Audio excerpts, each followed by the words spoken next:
Bismillahirrahmanirrahim. Assalamualaikum warahmatullahi wabarakatuh.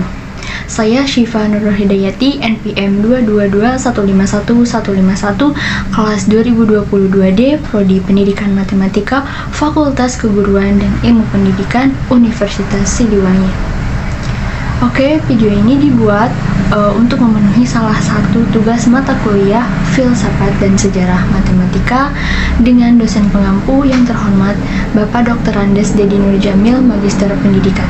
Di video kali ini, saya akan membahas tentang konsep filsafat pendidikan, membahas pengertian ontologi, epistemologi, dan aksiologi. Yang pertama yaitu pengertian ontologi. Ontologi adalah istilah filsafat untuk sifat alamiah dari yang ada, eksistensi, realitas, atau bisa juga dipahami sebagai kategori keberadaan suatu keberadaan dan relasinya dengan keberadaan yang lain. Nah, ontologi adalah hakikat yang ada atau being seen yang merupakan asumsi dasar bagi apa yang disebut sebagai kenyataan dan kebenaran. Selanjutnya yaitu pengertian epistemologi. Epistemologi adalah cabang filsafat yang memberi perhatian pada bagaimana lingkup alami dari suatu pengetahuan. Yang ketiga yaitu pengertian dari aksiologi.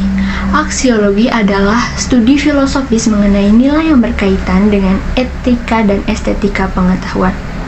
Aksiologi adalah ilmu pengetahuan yang menyelidiki hakikat nilai pada umumnya ditinjau dari segi kefilsafatan.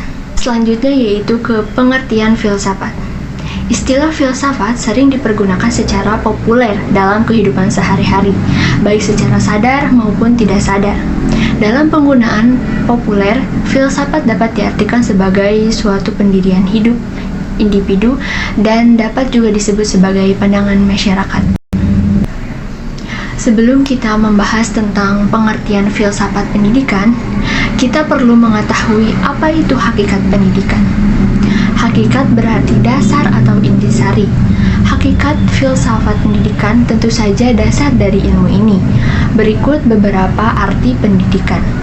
Yang pertama yaitu menurut Kamus Bahasa Indonesia, kata pendidikan berasal dari kata didik dan mendapat imbuhan pe dan akhiran an.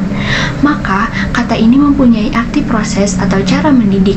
Secara bahasa, definisi pendidikan adalah proses pengubahan sikap dan tata laku seseorang atau sekelompok orang dalam usaha mendewasakan manusia untuk upaya pengajaran dan pelatihan.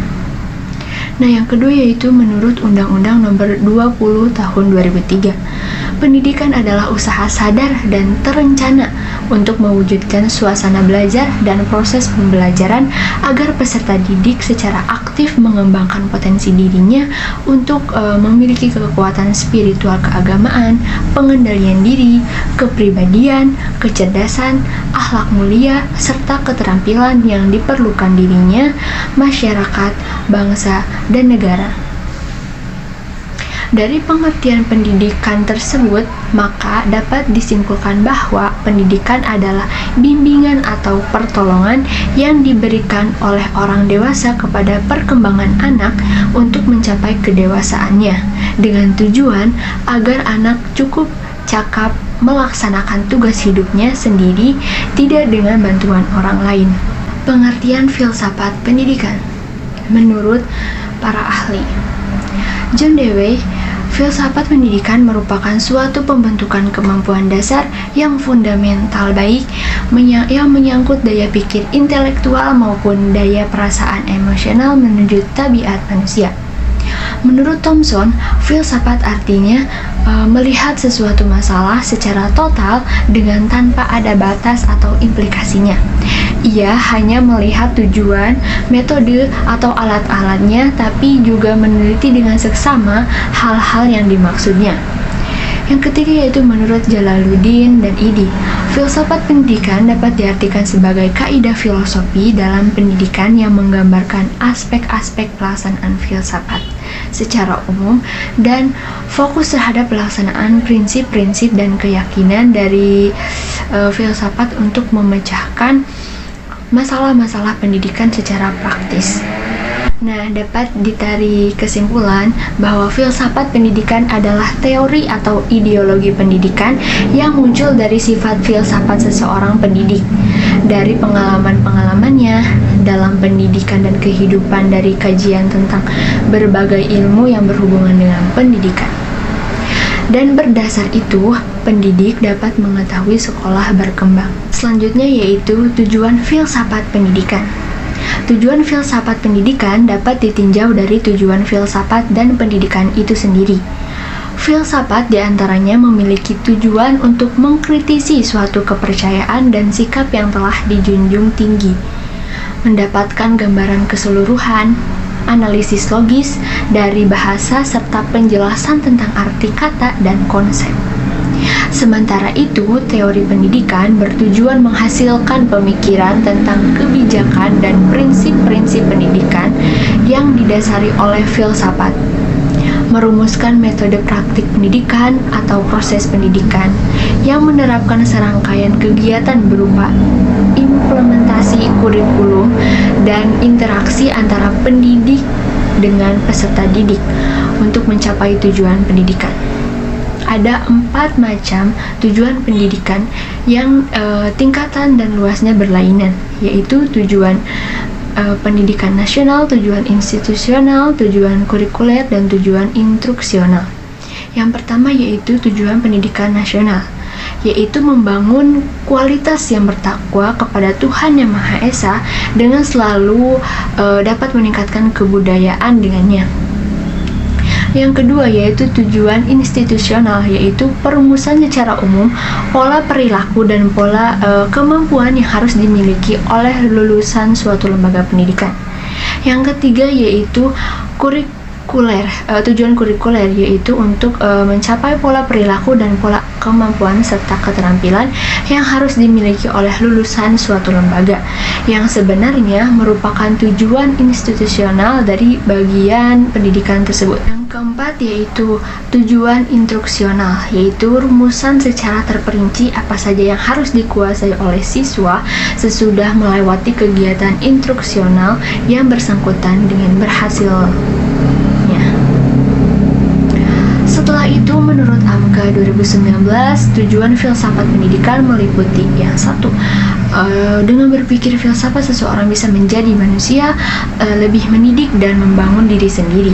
Yang kedua yaitu seseorang dapat menjadi orang yang dapat berpikir sendiri. Yang ketiga, memberikan dasar-dasar pengetahuan, memberikan pandangan yang sintetis pula sehingga seluruh pengetahuan merupakan satu kesatuan. Yang keempat, hidup seseorang dipimpin oleh pengetahuan yang dimiliki oleh seseorang tersebut.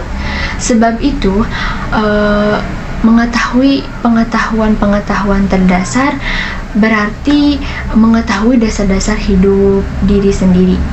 Bagi seorang pendidik, filsafat mempunyai kepentingan istimewa karena filsafatlah yang memberikan dasar-dasar dari ilmu-ilmu pengetahuan lainnya yang mengenai manusia, seperti misalnya ilmu mendidik. Selanjutnya yaitu manfaat dari filsafat pendidikan. Yang pertama, menjadi landasan dalam perkembangan ilmu pendidikan. Yang kedua, menjadi landasan dari kebijakan mengenai program pendidikan. Yang ketiga, menjadi landasan untuk berkarya dan juga mengabdi di bidang pendidikan. Yang keempat, menentukan kurikulum dan juga materi yang harus diajarkan dalam bidang pendidikan. Yang kelima, memberikan pemahaman menyeluruh mengenai dunia pendidikan. Selanjutnya yaitu manfaat dari filsafat pendidikan. Yang pertama, menjadi landasan dalam perkembangan ilmu pendidikan. Yang kedua, menjadi landasan dari kebijakan mengenai program pendidikan. Yang ketiga, menjadi landasan untuk berkarya dan juga mengabdi di bidang pendidikan. Yang keempat, menentukan kurikulum dan juga materi yang harus diajarkan dalam bidang pendidikan. Yang kelima, memberikan pemahaman menyeluruh mengenai dunia pendidikan. Yang keenam, membuat para pelaku di bidang pendidikan mampu memberikan materi pendidikan lebih baik lagi. Yang ketujuh, menciptakan generasi pendidik dan tenaga pengajar yang berkualitas. Yang kedelapan, membuat para peserta didik dapat memahami apa saja yang sebenarnya harus diketahui dan juga dipelajari selama menempuh jalur pendidikan tertentu. Dan yang kesembilan, meningkatkan kualitas pendidikan. Nah, selanjutnya yaitu hubungan filsafat dengan filsafat pendidikan. Menurut Jalaluddin dan Said, hubungan antara filsafat dan filsafat pendidikan menjadi sangat penting sekali, sebab ia menjadi dasar, arah, dan pedoman suatu sistem pendidikan. Nah, yang selanjutnya yaitu ruang lingkup filsafat pendidikan. Menurut Dr. Anas Salahuddin, Magister Pendidikan, di dalam bukunya Filsafat Pendidikan merumuskan bahwa ruang lingkup filsafat pendidikan adalah sebagai berikut. 1. Pendidik. 2. Murid atau anak didik. 3. Materi pendidikan. 4. Perbuatan mendidik. 5. Metode pendidikan. 6. Evaluasi pendidikan. 7. Tujuan pendidikan. 8. Alat-alat pendidikan. 9. Lingkungan pendidikan. Yang terakhir yaitu subjek dan objek filsafat pendidikan. Subjek dan objek filsafat pendidikan adalah manusia. Dalam filsafat pendidikan, faktor utama yang selalu dibahas dan selalu tertuju adalah manusia. Hakikat pendidikan adalah untuk memanusiakan manusia. Demikian kata para filsuf Yunani. Nah, subjek filsafat adalah seseorang yang memberikan pemikiran atau hakikat sesuatu dengan sungguh dan mendalam. Selanjutnya yaitu objek filsafat, yaitu objek yang dapat berwujud suatu barang atau dapat juga subjek itu sendiri. Objek filsafat dapat dibedakan menjadi dua hal, yaitu objek material dan objek formal. Dicukupkan sekian materi yang dapat saya sampaikan mengenai konsep filsafat pendidikan. Mohon maaf apabila masih terdapat banyak kekurangan dalam penjelasannya. Wassalamualaikum warahmatullahi wabarakatuh.